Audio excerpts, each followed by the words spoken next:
നമ്മൾ സൈറ്റിലെത്തിയിട്ടുണ്ട്. നമ്മുടെ വണ്ടി പിറകി കിടപ്പുണ്ട്. അപ്പൊ ഇന്നത്തെ പണി വരുന്നത് കുമ്പള ഏരിയയിൽ വെച്ചിട്ടാണ് കേട്ടോ.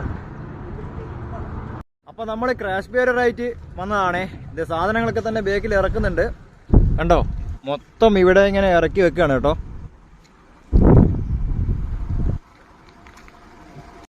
അപ്പൊ നമ്മുടെ ക്രാഷ് ബാരിയറൊക്കെ ഇറക്കി ഇത് നമ്മുടെ വണ്ടിക്കകത്തോട്ട് ജാക്കി കയറ്റിക്കൊണ്ടിരിക്കുകയാണ്. കണ്ടോ, മൊത്തം ഇങ്ങനെ വണ്ടി നിറച്ച് വരുന്നുണ്ട് കേട്ടോ. അങ്ങനെ നമ്മൾ സിറിയ പാലത്തിന്റെ അടുത്തായിട്ട് എത്തിയിട്ടുണ്ട്. ഇതേ നമ്മുടെ ടീംസൊക്കെ ഇവിടെ ഓരോ സാധനങ്ങൾ നമ്മുടെ വണ്ടിയിലോട്ട് കയറ്റിക്കൊണ്ടിരിക്കുകയാണ്. നമ്മുടെ ലോഡുമായിട്ട് പ്ലാന്റിലെത്തിയിട്ടുണ്ട്. ഇതേ നമ്മുടെ സാധനങ്ങൾ ഇപ്പോൾ ഇറക്കിക്കൊണ്ടിരിക്കുകയാണ്. കണ്ടോ, നമ്മുടെ വണ്ടി അവിടെ കിടപ്പുണ്ട്. അതേപോലെ ചെറുതായിട്ട് മഴയൊക്കെ പെയ്ത് തുടങ്ങി കേട്ടോ. അപ്പോൾ നമ്മുടെ പരിപാടി ഇന്നത്തെ കഴിഞ്ഞിട്ടുണ്ട്. നമ്മുടെ വണ്ടിയിലെ സാധനങ്ങളൊക്കെ തന്നെ ഇറക്കി കഴിഞ്ഞു. പിന്നത്തെ അവസാന ലോഡ് ഇതായിരുന്നു കേട്ടോ.